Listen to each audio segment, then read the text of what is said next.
Հրապարականում հյուրընկալել եմ Հանրապետություն կուսակցության քաղաքական խորհրդի անդամ հրապարակախոս Անահիտ Ադամյանին։ Տիկին Ադամյան, շնորհակալ եմ հրավերն ընդունելու համար։ Անտալիայի դիվանագիտական ֆորումի շրջանակներում Բաքվի արտգործնախարարը եւս մեկ անգամ հայտարարեց, որ խաղաղություն չի ստորագրվի Հայաստանի հետ, քանի դեռ սահմանադրությունը փոխված չէ։ Նույն հարցին անդրադարձ է կատարել նաև հայ-թուրքական հարաբերությունների կարգավորման հարցով Թուրքիայի ներկայացուցիչ Քլչը, նա ասել է, որ Նիկոլ Փաշինյանն ասել է կկատարի անհրաժեշտ փոփոխություններն իր սահմանադրության մեջ։ Հայաստանի արդարադատության փոխնախարարն էլ օրերս հայտարարեց, որ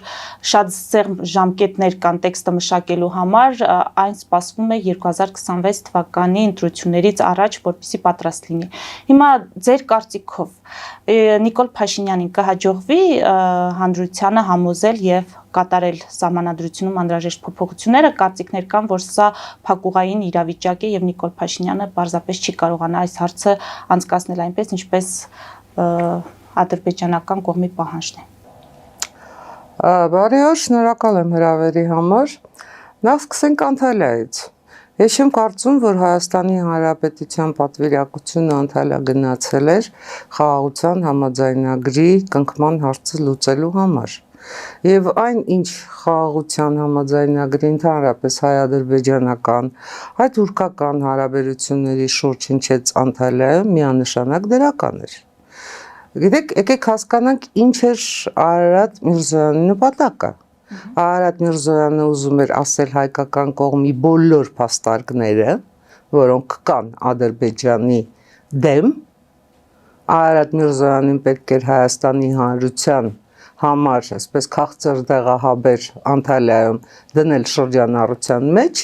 թե Արարատ Միրզոյանին պետք էր այդ համաձայնագրի կնքումը քայլ առաջ տանել։ Եկեք հիշենք որտեղ էր ֆորումը, Անտալիա, Թուրքիա,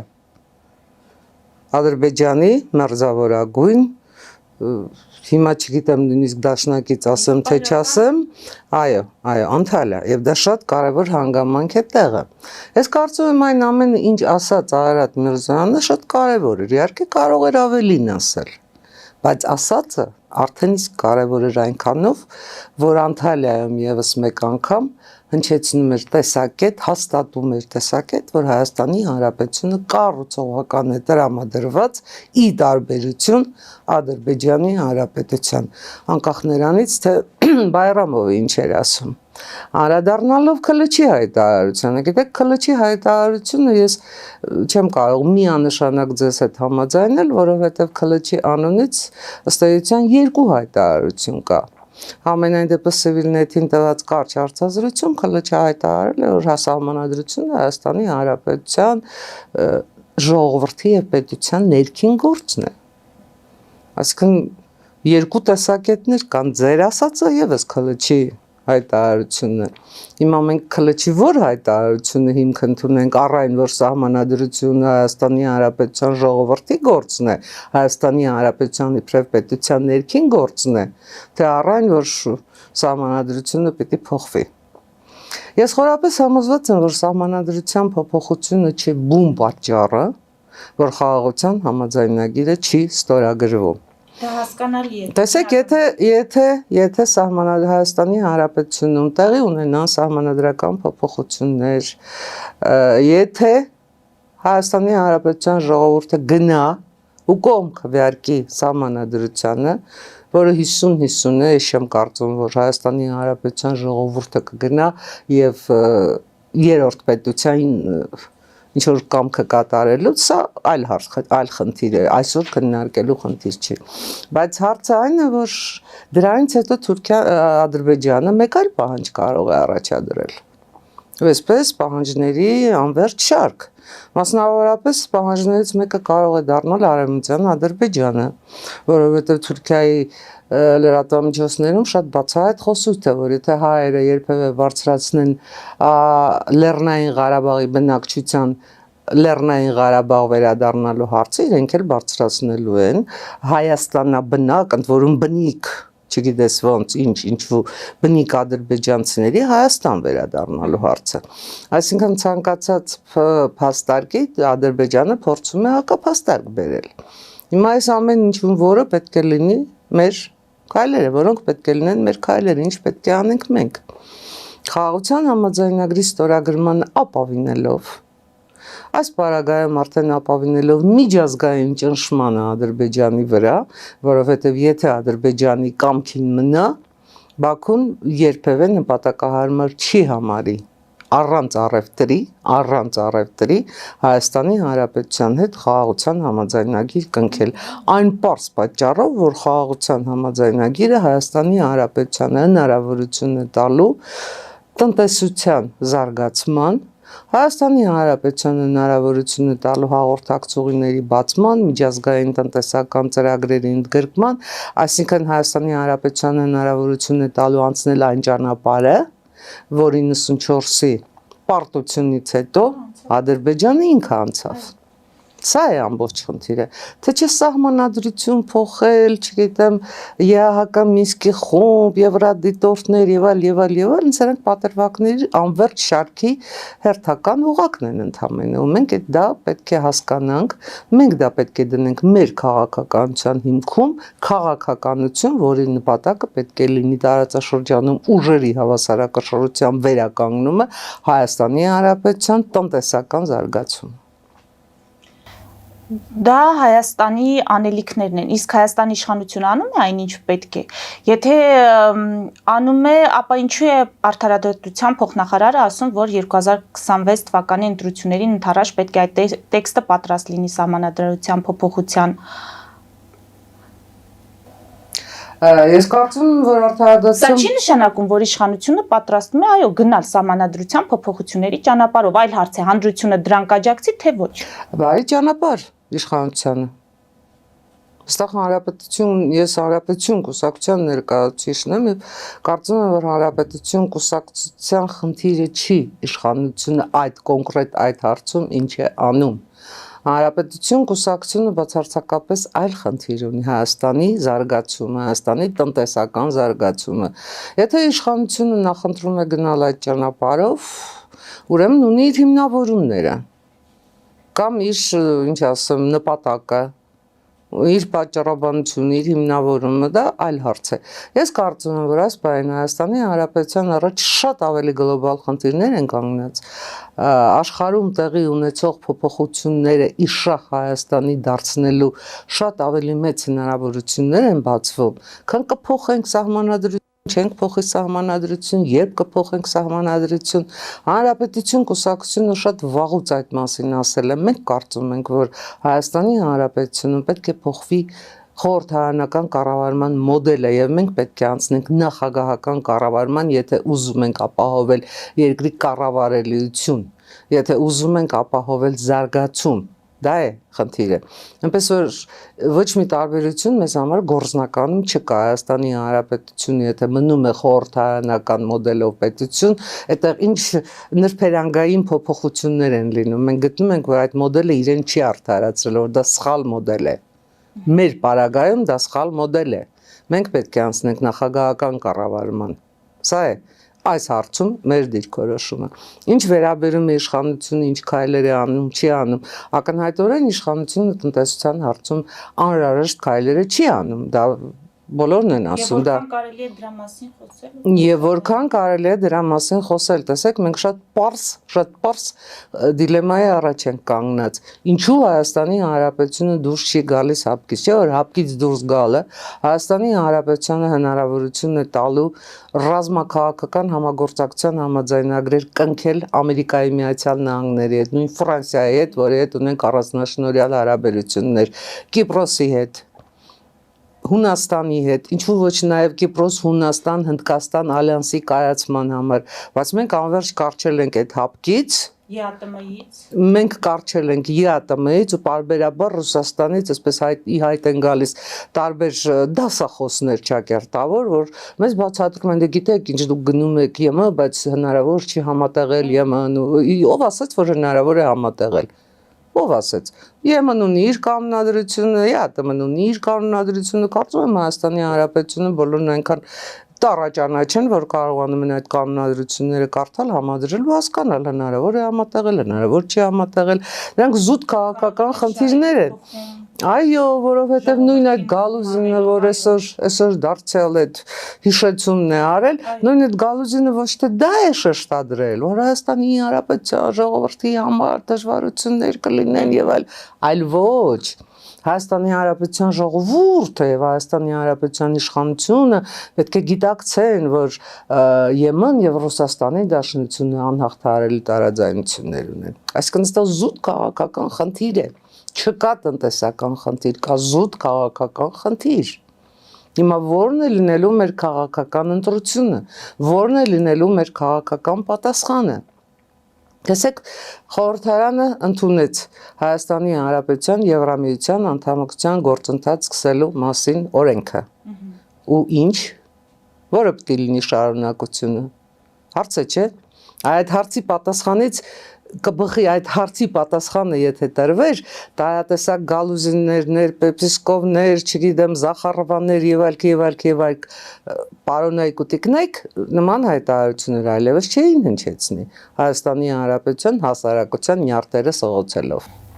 Տիկին Ադամյան, ասացիք Հայաստանը պետք է հասնի միջազգային ճնշման Ալիևյան ռեժիմի վրա, որպեսզի նա համաձայնի խաղաղության պայմանագիր ստորագրել։ Հիմա Թրամփը Նովրուզի կապակցությամբ շնորհավորում է Ալիևին, ողջունում ձեռնարկած քայլերը երկու կողմի խաղաղության հաստատման ուղղությամբ, բայց դրանից հետո մենք ինչ ենք տեսնում։ Կրակել են մեր սահմանների ուղղությամբ, խնածախի ուղղությամբ, վնասել են մշակույթի տունը, չեն ընդառաջ գալիս Հայաստանի այդ կրակոցների հետաքննության մեխանիզմ ստեղծելու համատեղ առաջարկին, այսինքն նրանք դա չեն ընդունում։ Հիմա կարող ենք ասել, որ անգամ Թրամփը չի կարողանում ազդել այս ռեժիմի վրա։ Կարծում եմ մենք վաղուց պետք է ձերբազատված լինեինք այն միամիտ ընկալումներից, որ Դոնալդ Թրամփը անձամբ պետք է զրահաբաճկոն հագնի ու գա կանգնի մեր սահմանին, որ Ադրբեջանը կամ չգիտեմ ով չկրակեր, չկա նման բան։ Այդ դեպքում միջազգային ճնշման, ինչպես ենք ասում, եւ ինչ է նշանակում միջազգային ճնշում։ Ադրբեջանը շատ մեծ առավտուր է սկսել եւ Դոնալդ Թրամփի հետ, եւ Եվրամիության հետ, եւ Չինաստանի հետ։ Ադրբեջանը տարածաշրջանում փորձում է նույնիսկ Թուրքիայից առաջ անցնել, նույնիսկ այն դերը խաղալ, որ ժամանակին խաղացել էր ու դեռ փորձում է շարունակել խաղալ Էրդողանը։ Ալիևը փորձում է միջնորդ դառնալ Թուրքիայի ու Իսրայելի միջև։ Եկեք հասկանանք այդ գլոբալ խաղը։ Եկեք հասկանանք, թե ինչ կարող է Ադրբեջանը առաջարկել Ամերիկայի Միացյալ Նահանգներին եւ ինչ կարող է Հայաստանը առաջարկել Ամերիկայի Միացյալ Նահանգներին։ Մենք գործ ունենք մի երկրի հետ, որտեղ գործարք բառը փոխարինել է քաղաքականություն բառին։ Հիմա մենք ունենք գործարքի առարկա, ունենք տարբերակ։ Մենք գտնում ենք, որ ունենք բազում տարբերակներ, որոնք կարող ենք ներկայացնել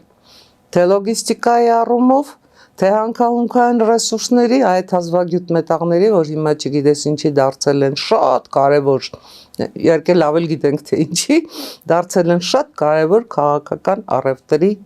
թեմա։ Ռուսաստանն ասում է, եկեք տարեք, ինչ ուզում եք արեք, Արկտիկ անել ձեզ, եկեք տարեք։ Չինաստանը արգելակում է իր բազմամետաղների ընդհանրապես արտահանումը։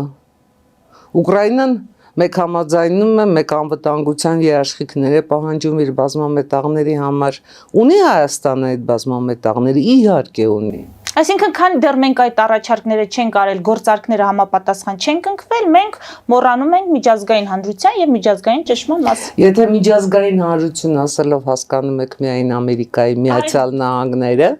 դուք պետք է աշխատեք Ամերիկայի Միացյալ Նահանգների հետ։ Հայաստանի Հանրապետության իշխանությունը շատ սերտ պիտի աշխատի Ամերիկայի Միացյալ Նահանգների հետ։ Կա այդ աշխատանքը, կարծում եմ կա։ Արդյունքների հասել է, կարծում եմ բավարար չի եղել արդյունքների հասնելու համար։ Համենայն դեպս եկեք արձանագրենք նաև իրողությունը։ Ամերիկայի Միացյալ Նահանգները, որ տոկոսադրույթների պատերազմ էր հայտարարել ամբողջ աշխարհին եւ այդ պատերազմը 3 ամսով կասեցրեց, Հայաստանի համար պահպանել էր բազային տոկոսադրույթ, այսինքն 10%-ը։ Ամերիկայի Միացյալ Նահանգների նոր իշխանությունը նախորդ իշխանության օրոք կնքված խարտյան չբեկանեց ի տարբերություն բազում այլ համաձայնագրերի, որոնք բեկանվել էին։ Քանի հայտարարություններ են այս ընթացքում հնչել թե Ամերիկայի Միացյալ Նահանգների նախագահի, թե այլ պաշտոնյաների կողմից խաղաղության համաձայնագրի կնքումը արագացնելու համար։ Չեք կարծում, որ այդ հայտարարությունները կանխել են Ադրբեջանի հնարավոր ագրեսիվ գործողությունները։ Չեք կարծում, որ Ամերիկայի Միացյալ Նահանգները այս հարցով աշխատում է նաև Թուրքիայի հետ եւ գործնականում այս պահին թե Էրդողանը, թե Թուրքիայի ամբողջ իշխանությունը շահագրգռված է, որ այդ համաձայնագիրը հնարավորինս արագ կնքվի, որովհետև դա խոչընդոտում է Թուրքիայի տնտեսական զարգացմանը։ Կնքվի Ալիևի պայմաններով, որովհետև Էրդողանն ասում է, ցանկանում է Թուրքիան տեսնել, որպեսզի տարածաշրջանում խաղաղության ճարտարապետը լինի Ադրբեջանը։ Իսկ դուք ինչպես եք պատկերացնում, որ Էրդողանը ուրիշ հայտարարություն անի։ Դա չի նշանակում, որ կնքվի Ադրբեջանի կամ Թուրքիայի պայմաններով։ Դե բացարձակապես այդ նշանակությունը չունի, եկեք քաղաքականության այդքան միտակ վերաբերմունք չունենանք եւ չհավատանք այն բոլոր հայտարարություններին բառացի, որ հնչում են, որովհետեւ բոլոր այդ հայտարարությունները նաեւ նպատակ ունեն քողարկելու այսբերգի չերևացող կողմը։ Եկեք հաշվի առնենք այս ընթացքում նաև Ամերիկայի Միացյալ Նահանգներ Իրանի Իսլամական Հանրապետություն բանակցությունները, ինչքան տարբեր տեսակետներ էին հնչում։ Ասեք հունվարից սկսած Հայաստանի Հանրապետության ներսում որոշակի ուժեր անverջ հասարակության սարսափի էին մատնում ամեն օր պատերազմ սկսվելու նոյեմբերի 9-րդ կետը օր առաջ ընդունելու, Մեղրիմիջանցքը բացելու, չգիտեմ ինչեր անելու համար, որովհետև վաղը մյուս օրը սկսելու է պատերազմ, Իրանը Ամերիկայի Միացյալ Նահանգները հարվածելու է Իրանին, Ադրբեջանը առիթից օգտվելու է, մտնելու է միջած վերցրեց, եթե ինչպես դուք եք ասում, բառացի հավատանք բոլոր հայտարարություններին։ Ոչ, չվերցրեց, չի էլ վերցնելու։ Ու շատ մեծ հարց է, Ամերիկայի Միացյալ Նահանգները եւ Իրանի Իսլամական Հանրապետությունը կգնան առճակատման, կարծում եմ, որ ոչ, որովհետեւ ոչ մի կողմի շահերից էլ այդ առճակատումը չի բխում։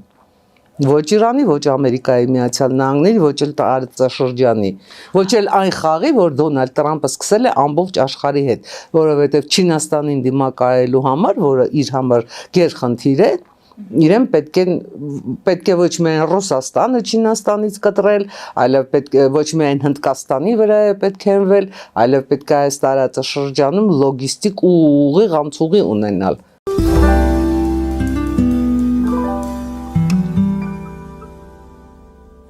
Jackpot հագուստի վաճառակենտրոնը վերաբացվել է Թահանգա քաղաքում։ Նոր տեսականի, նոր արժեքներով ու նոր զեղչերով։ Եվրոպական հագուստ եւ կոշկեղեն կանանց, տղամարդկանց եւ երեխաների համար։ Օծաներիք, ճամպրուկներ, պայուսակներ, գիշերանոցներ, գոտիներ եւ դրամապանակներ։ Մեծ ապրանքատեսականի, մեծ զեղչերով։ Համեցեք Jackpot Թահանգայում։ Հասցեն 7057 Foothill Boulevard։ Հեռախոս 818 813 2252։ Jackpot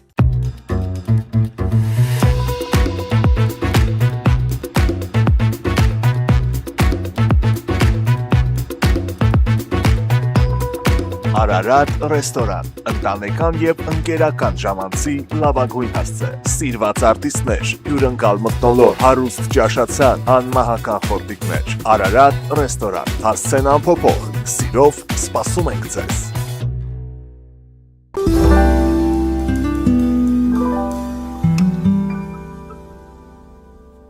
Ինչ է կարծում, պլան B ունեն Ադրբեջանը եւ Ռուսաստանը այդ Իրանի դեմ հարձակումը եթե չի լինում, այսինքն նրանց պլանները, որ այդ հարձակման դեպքում կարող էին օգտվել առիթից եւ միջանցք վերցնել, հիմա դա եթե չի լինում, իրենք պլան B ունեն Ես կարծում եմ Ռուսաստանի եւ Ադրբեջանի պլան A, B, G, D այդ բոլոր պլանները մի իդեա ֆիքս են։ Վերցնել Մեղրիմիջանցքը։ Հենց դա եմ ասում, ինչպես վերցնել, եթե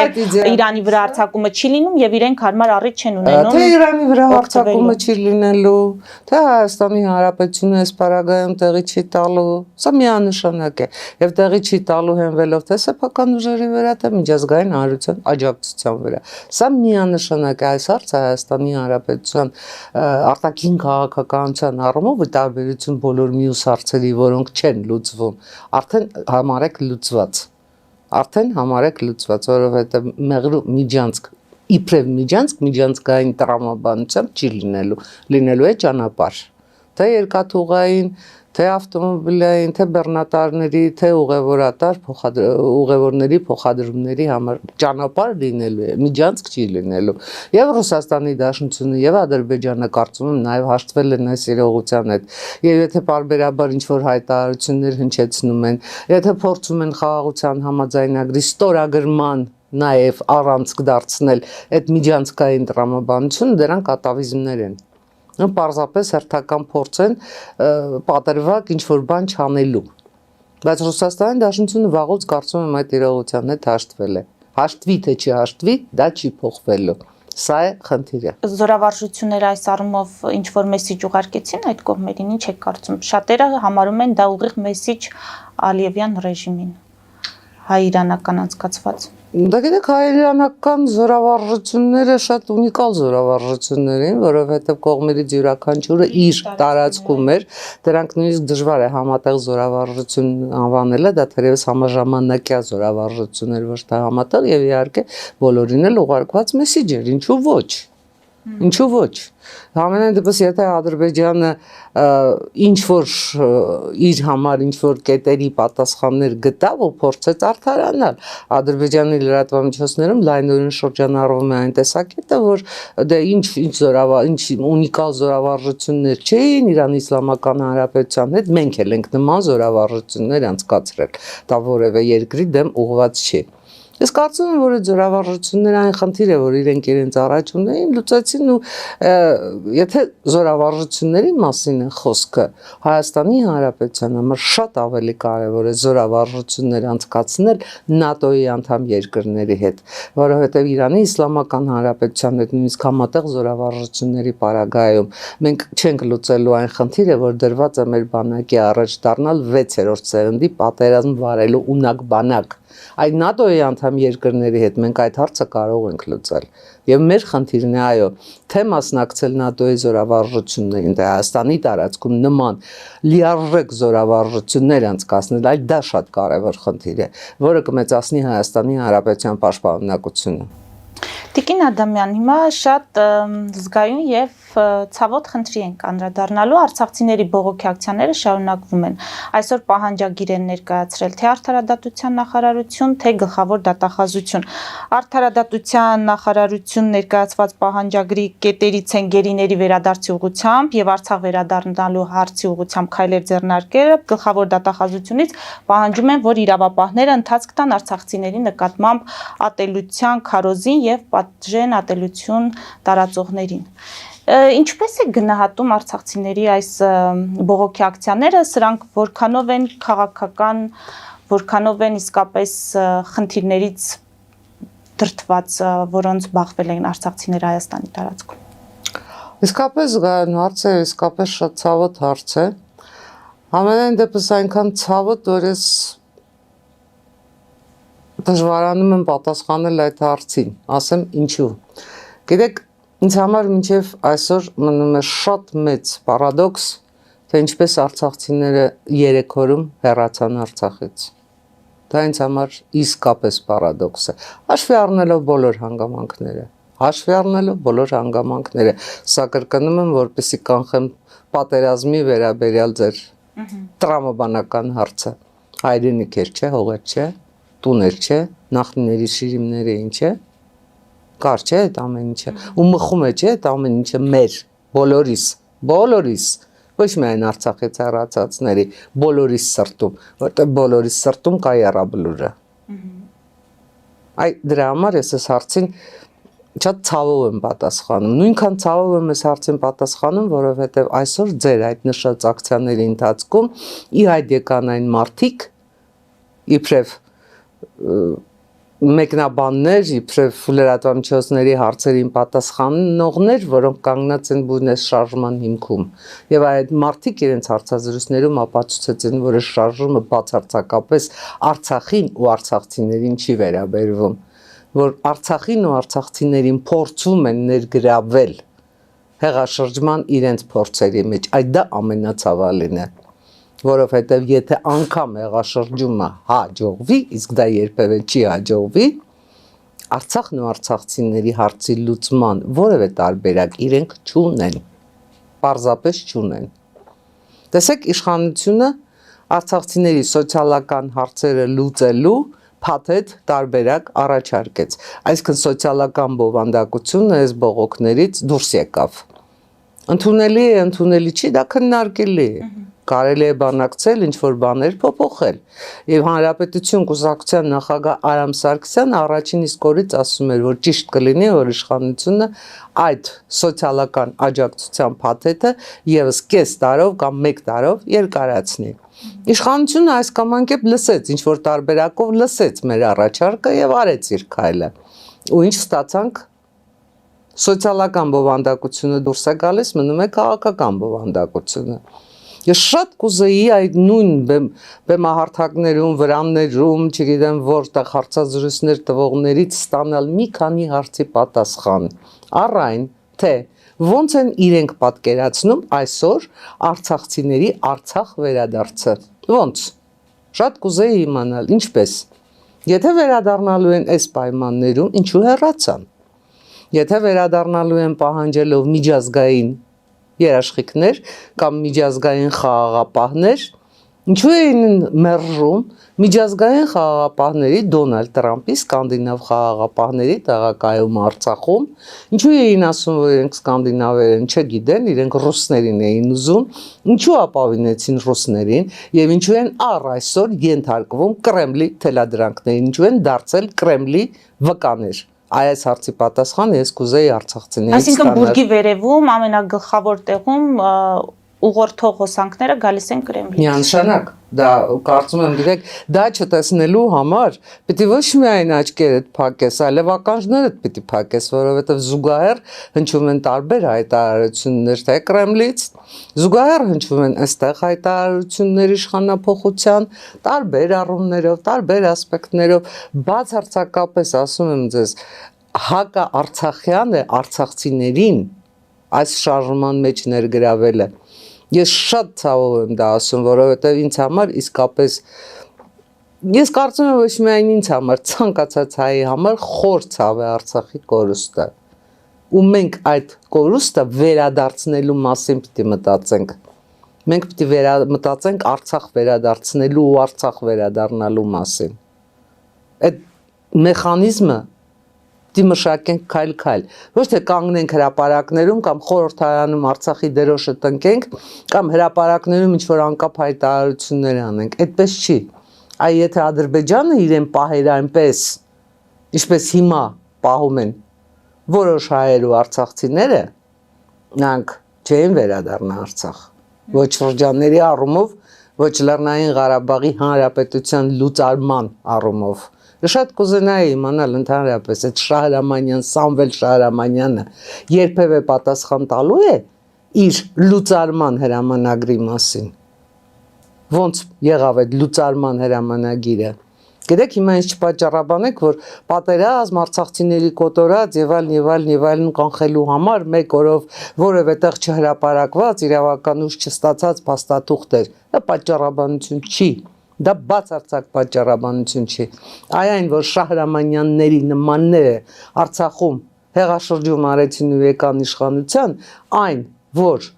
Արցախի նախորդ նախագահը գնում էր Փարիզ ու Փարիզում ոչ թե դնում էր ֆրանսիացի խաղաղապահների Լեռնային Ղարաբաղ մուտքը ապահովելու խնդիրը, այլ ռուսներին խաղաղապահ, չգիտես, մանդատ տալու խնդիրը, այստեղ է արմատը։ Այստեղ է արմատը հարցի։ Եվ մեղադրել այստեղ Հայաստանի Հանրապետության իշխանությանը, մեղադրել, չգիտեմ, միջազգային հանրությանը, որ իրենց խոր անտարբերության, միջազգային հանրությունը որևէ խոր անտարբերության արցախցիներին չի մատնել, արցախցիների քայլերով պայմանավորված է եղել այդ խոր անտարբերությունը։ Եկեք համեմատենք ինչ է կատարվում Ուկրաինայում եւ ինչ կատարվեց Արցախում։ Եք այսօր ինձ համար իսկապես շատ ցավալի էր Սումիի այդ երեկվա օրվա հրթիռային հարվածից զոհերի թիվը, մանուկների, մարդկանց եկեղեցի գնացող մարդկանց վրա հարվածը եւ այդ հարվածի ընթացքում զոհվածները, Շատ ցավալի է, բայց ես բացարձակապես չեմ կարող այդ հարվածի հետևանքների հետ չհամադրել ադրբեջանցիների հարվածները 44 օրյայի ընթացքում Ստեփանակերտի մանկատանը, ծննդատանը, Ստեփանակերտի հիվանդանոցներին համադրելի են, չէ՞։ Նույն հարվածները, նույն ագրեսորը, նույն ձեռագրով, նույն ագրեսորը։ Ինչու՞ միջազգային հանրությունն իմ այսպես արձագանքում է, ժամանակ չէր արձագանքում այդ նույն ակտիվությամբ, ճիշտ է, հայտարարությունները լինում էին Ֆրանսիան ամենայն դեպս պարբերաբար այդ հայտարարությունները արել է մեկ Եվրամիությունը հայտարարել, բայց արձագանքը այսպեսին չէր լինում, որտեղ Ուկրաինան կռվում է, որտեղ Ուկրաինան իր հողից դուրս չի գալիս։ Իսկ մենք ինչ ենք անում։ Մենք գալիս ենք, փորձում ենք Հայաստանի Հանրապետությունում, Հայաստանի Հանրապետության ներսում վերականգնել ինչ-որ Արցախի Հանրապետություն ու այնպիսի պահանջներ ենք ներկայացնում Հայաստանի Հանրապետությանը իբրև պետություն, որ նույնիսկ իրենց պետությանը չեն ներկայացրել։ Այնուամենայնիվ ես կարծում եմ, որ արցախցիները չպետք է տարաբաժանվեն։ Արցախցիները չպետք է թույլ տան, որ իրենց դարձնեն գործիք իրենց խաղերը խաղալու համար։ Արցախցիները վերադառնալու են Արցախ, բայց վերադառնալու են Հայաստանի Հանրապետության, ինչ ասեմ, ոչ թե այդ պահին գործող իշխանության, այլ Հայաստանի Հանրապետության ուժեղացման, Հայաստանի Հանրապետության իբրև պետություն կայացման համար։ Իսկ դրա համար հիմա դուք էլի կասեք, որ չգիտեմ, Արջը 7 երգիտնի 7-ն էլ մեղրի մասին է, մեզ պետք է տնտեսական հզորացում։ Միայն տնտեսական հզորացումն է այս բոլոր խնդիրների պատասխանը տալու, աշխատատեղերի ստեղծում, աշխատատեղեր, անվտանգություն, զարգացում։ Սա պետք է լինի մեր դևիզը։ Միայն այս պարագայում մենք կարող ենք բոլոր այդ խնդիրների մաս պատասխանել։ Այս պարագայում մենք կմեծացնենք պետության դիմադրունակությունը, այլ ճանապարհ ոչ Հայաստանն ունի, ոչ Արցախցին ու Արցախը։ Շնորհակալ եմ, ես մեր հեռուստադիտողներին հիշեցնեմ, որ զրուցում էի Հանրապետություն կուսակցության քաղաքական խորհրդի անդամ Անահիտ Ադամյանի հետ։ Մեզ դիտողները կարող են աջակցել մեր Patreon-ին էկրանին երևացող QR կոդով, նաև այդ հարթակում հետևել մեր ուղիղ եթերներին։